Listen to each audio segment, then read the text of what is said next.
खुलुमबाय बयखौबो नोंथांमोना थाम्बनेलाव नायनानै मोनथिखाबाय जानांगौ बिटिआरआव गोदानै गामि सोसनजानाय बिश्वनाथ जिल्लानि जायफोर बर' गामिफोरा बिटिआरआवहाय सोसनजादोंमोन बै सोसनजानाय बर' गामिनि रायजो राजाफोरा खौरां बिजोङाव माखासे बाथ्रा बुंदों रायजोफोर नोंथांमोना बे भिडिअखौ जोबजासिम नायोब्ला बिथांमोननिफ्रायनो नोंथांमोना गासै बाथ्राखौ आबुङैनो मोनथिनानै लानो हागोन भिडिअखौ जोबजासिम नायनानै लाग्रो भिडिअखौ जोबजासिम नायखांनायनि उनावहाय नोंथांमोननि गोसोआव मा साननाय सोमजिदों नोंथांमोना कमेन्टनि गेजेरजों फोरमायलायब्लानो जाबाय जेहेतु जोङो माने मोनसे समाव 2014 27 डिसेम्बर ना 27 डिसेम्बराव जोंहा मोनसे गोबां गिदिर जाथाय जालांदोंमोन गोजोनपुर गामिनि नौमारा जेहेतु गोजोनपुराव बिश्वनाथ जिल्लानि सिङाव थानाय गोजोनपुर गामि नौमारा एरियायाव गोबां माने गिदिर मोनसे जाथाय जालांदोंमोन जाय जाथायाव माने बर'फ्रा न' सावजादोंमोन आरो बे समाव बिटिआरआव माने मा होनो बिपिएफआ सरकार सालायबाय थादोंमोन बे समाव प्रमिला आब'आबो मा होनो फरेस्ट मिनिस्टार दंमोन बे समाव प्रमिला आब'आबो जोंनि थाखाय जुदि साननायमोनब्ला हयथ' गोबां जौगागौमोन बै समनिफ्रायनो बर'फ्रा जोङो प्रमद बर'नि सायाव 2000 न' सावजानायाव जों जेबो मोनाखै जाहाथे बिथाङा जोंनो अनसुंथाइ हरो 2900नाव ओमफ्राय दा प्रमद बर'निफ्राय जों मोनजानो लुबैयो आरो जेबो होआखै जोंनो दा प्रमद बर'आ होनांगौ आरो जों आगोलबो प्रमद बर' सार फैनायाव एप्लिकेसन होदोंमोन बिथाङा जोंखौ जेबो नाहराखै माने आगोलाव होखांबाय जों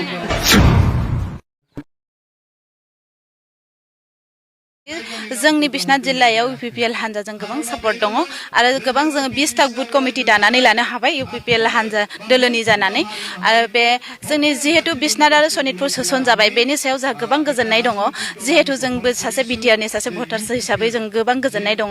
बेनिखायनो जों जाबायदि हास्थायदोंमोन जाबायदि जों सानदोंमोन बे दिनै सिमाङा मोगथां महराव मोनफैबाय बेनि सायाव आंहा गोबां गोजोननाय दङ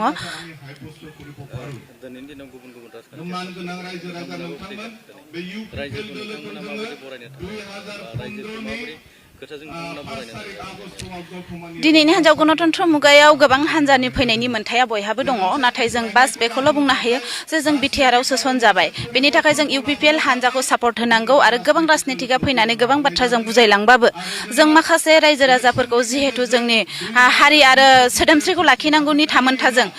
जोङो रायजो राजाखौ बेखौनो खावलायदों जे एबार खनसे इउपिपिएलखौ 5 बोसोर सापर्ट होबावनानै जोङो जोंनि जौगाथायनि खामानि मावनो थाखाय प्रमद बर' सारनिसिम माने जों खामानि मावनो थाखाय हेफाजाब होनो थाखाय जों गासैबो रायजो राजाखौ जों खावलायदों आरो जिहेतु प्रमद बर' सारा जोंनि बर' आइजोफोरनि थाखाय गोबां आसनि बिथाङा फोसावदों जेरावनाखि अनसाय बिथांखि आसनि आलारि सोरां बिथांखि आरो माइनाव सोरां बिथांखि जिहेतु SSC group self help group बिथांमोना 75,000 अनसुंथाइ होबोगासिनो दङ आरो बेनि गेजेरजों गोबां गोरिब दुखिया न'खरनि फिसाफोरनि थाखाय फरायसाफोरनो गियान सोरां बिथांखि जेरावनाखि फरायसुला फरायसुलिफोरनो स्कलारशिप महरै होदों आरो बेजों लोगोसे जिहेतु कलेजाव फरायबाय थानाय गथ'फोर बिसोरनि थाखाय प्रमद बर' सारा मा होनो इन्सुरेन्स खुलिनानै होदों दिनैनियाव आरो मा होनो जिहेतु दिनै मन्दिर मसजिद थानसालिफोरनि थाखाय बिथाङा आलारि सोरां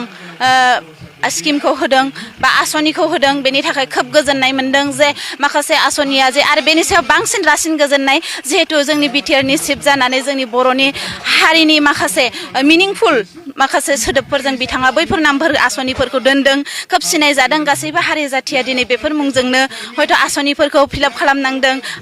आजावनानै लानांदों बेनि थाखाय खोब माने गावखौनो गौरब खालामदों बेबायदि जोंनो दैदेनगिरिखौ जोंनो उनसिबांनांगौ आरो माखासे जिहेतु जोंनि बर' समाजखौ गोजौ फारसे दावगालांनायनि सिमां बिथाङा सुजुदों बिथाङा नुदों जेरावनाखि जों जे डाबल इ निट जेरावनाखि इउपिएससि एपिएससि बेफोरनि थाखाय जोंनि बर' हारिफोरखौ सिगाङाव बर' हारि होननानै बुङोबा हाथियार हमग्रा गोबां गियोमोन माने हाथियार हमग्रा हारि गोबां अन्य हारिफ्रा बुङोमोन जोंखौ आसामिसफ्रा बुङोमोन बर'फोरनाव बुजिनाय गैया गियान गैया हाथियार दैग्रा मानसि होननानै गोबाङा बुङोमोन नाथाय सानसे समाव आं सानो जोंनि बर'फोरखौ गियानजों गिजागोन दा जिहेतु प्रमद बर' सारा दैदेनलांगासिनो बैफोर दैदेनलांनाय माखासे पलिसिफोरजों जुदि जों खारफानो हायो बा प्रमद बर' सारखौ जिहेतु जों सापर्ट होनो हायो अब्ला सानदों सानसे समाव जोंबो स्टेटखौ सालायनो हानाय मानसि ओंखारगोन आरो बै स्टेटखौ सालायनो हानाय मानसि आरो जोंनि बर' हारिखौ बयबो सानगोन गियानजों गिजानाय सासे बर' हारिया जोंना गियानजों गिजानाय जाहैनो हागौ होननानै आंबो सानदों आरो जिहेतु प्रमद बर' सारनि दैदेननाय दिनैनि बायदि थांबाय थायोबा जिहेतु दिनैनि बायदि दैदेननाय सरकारा आवगायसिबां जुदि थांबाय थायोबा देनांसिबां इयुनसिबां जुदि थांबाय थायोबा 15-10 बोसोरनि उनावहाय माने बर' हारियाव गोबां डेभेलपआ फैनो हागौ होननानै आं सानदों आरो आं मिजिंथिदों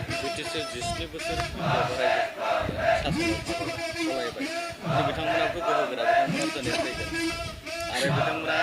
थासेयाव दिनै बिथांमोना दफायाव दङब्लाबो गामिया बै समाव आं बेखौल' बुङो बिपिएफ हिसाबै जों दोल हिसाबै जों रावखौबो माने गाज्रि मोना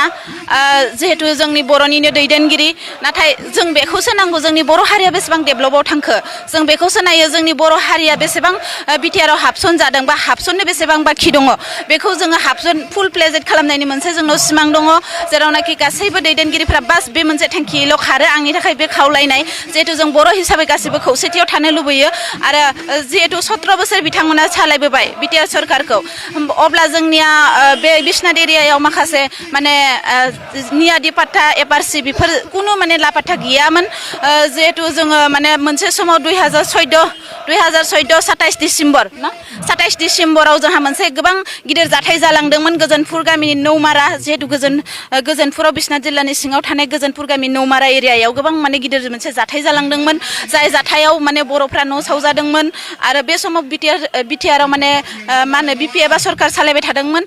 बे समाव प्रमिला आब'आबो मा होनो फरेस्ट मिनिस्टार दंमोन बे समाव प्रमिला आब'आबो जोंनि थाखाय जुदि साननायमोनब्ला हयथ' गोबां जौगागौमोन बै समनिफ्रायनो बर'फ्रा जोंनि फरेस्ट मिनिस्टारा जोंनि बर' हारियानो जादोंमोनब्ला अब्ला जों माने गोबां दावगानो हाबावगौमोन होननानै आं सानदों आं आब'खौबो गाज्रि मोना हयथ' गासैखौबो जों नुजोबाबो जानो हागौ खिन्थु बै समाव जोंहा जाथाया जाबाय बे समाव जाथायखौ खोनानायनि हयथ' सुलुङा आब'नाव थानांगौमोन आरो बिटिआर सरकारनि जिहेतु हाग्रामा महिलारि सार बिथांनिसिमबो बे जाथाया खोनाहैनांगौमोन आरो जोंखौ अनसुंथाइ आरो मदद होफैयोमोनब्ला हयथ' जों गाहाम मोनगौमोन गोजोननाय मोनगौमोन जिहेतु प्रमद बर' सारा बे समाव दुलाराय बर' फरायसा आफादनिनो सासे आफादगिरिमोन बे समाव बिथां सारा जोंनियाव फैनानै खबर लाफैनो हादों खोब गोजोननाय मोनदों सासे दुलाराय बर' फरायसा आफादनि आफादगिरिया जोंनियाव बाहागो लाफैनानै जोंनि अनसुंथाइ होफैनो हादोंमोन बै समाव खिन्थु बिटिआराव जिहेतु बिपिएफआ मा होनो सरकार सालायबाय थादोंमोन 17 बोसोर बे समाव जुदि बिटिआरनि सिफ जालायनानै जुदि जोंनिसिम मोनफैनो हानाय गोहोआ गैयाबा होमबा जोंखौ नायफिननाय जोंनि बर' हारिखौ मोजां मोननायनि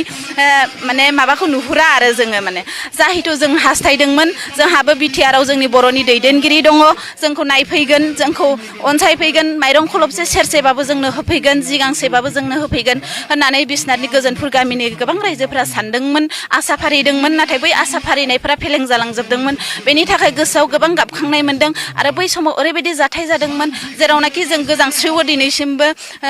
माने बिमा बिफाफोरा खोन्थानाय मथे जोंथ' बे समाव न'आवबो गैयामोन गोबां माने गोजांस्रिवदों बे समाव जि गांसे लांफानो हायाखै थाखा थफ्ला मोनसेबो लांफानो हायाखै माइ दै सावजाजोबदों बेफोर दुखुखौ माने जोंनि बोराय बुरै गामिनिफ्रा गासैबो मिथिगौ बेनिखायनो दिनै जोंनि गासैबो गोजोनपुर गामिनि रायजो राजाफोरा माने आरो बे जोंनि बिश्नाथ एरियायाव माने बांसिन जोंहा प्रमद सारनि थाखाय माने गोबां सापर्ट दङ आरो गोबां मदद खालामदों सारखौ आरो सारनि दैदेननायखौ गोबाङानो मोजां मोनो बेखिनियानो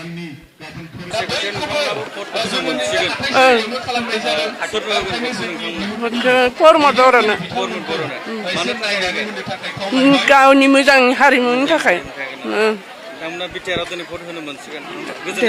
गोजोनगोन मोनगोन जाबाय दा गोजोन्थों हा जों न' सावजानाय माबाखौ मोनाखै हो जोङो प्रमद बर'नि सायाव 2000 न' सावजानायाव जों जेबो मोनाखै जाहाथे बिथाङा जोंनो अनसुंथाइ हरो 2900नाव ओमफ्राय दा प्रमद बर'निफ्राय जों मोनजानो लुबैयो आरो 2900नाव 4 थारिखआव माबानि अक्ट'बर ना नभेम्बरमोन बे टाइमाव गुबुना फैयोबा माने प्रमद बर' सारनिफ्राय जों मोनजानो लुबैदों आरो बै समाव बिटिआर माबा मा होनो बिटिसिआ जोंनो जेबो होआखै जोंनो दा प्रमद बर'आ होनांगौ आरो जों आगोलबो प्रमद बर' सार फैनायाव एप्लिकेसन होदोंमोन बिथाङा जोंखौ जेबो नाहराखै माने आगोलाव होखांबाय जों ओमफ्राय दा जोंनो दा होनांगौ आरो जों भट होसिगोन नालाय जोंनो होनांगौ आरो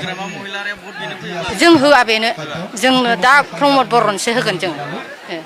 देरहागोनखौ आसा खालामो देरहागोनखौ जों आसा खालामदों बिटिआर हाबनायखौ माबायदि मोनदों मोजां मोनदों गोजोनदों दे जाबाय दे बिटिआरआव भट थुनो मोनसिगोन अ माबायदि मोनदों मोजां मोनदों मोजां मोनदों सोरनो होगोन भटखौ माबायाव ट्रेक्टराव ट्रेक्टराव नांगोलनो होआ नांगोल होआ मानो होआ नो होआ आंनो आंना ट्रेक्टरासो बांसिन खारो ट्रेक्टरसो बांसिन थाङो ट्रेक्टरसो बांसिन थाङो सिगाङाव आखायाव होयो आखायाव फिसा आखायाव फिसा बे ट्रेक्टराव होसिगोन सिगांनि समफोराव माबाफोर सुबिदा मोनदोंमोन बिटिसि सरखारनिफ्राय मोननायाथ' मोनाखैलै हाग्रामानिफ्राय मोनाखै जेबो मोनाखै जेबो गैया दायो आसा खालामदों मोनगोन मोनगोन होनना सानदों आरो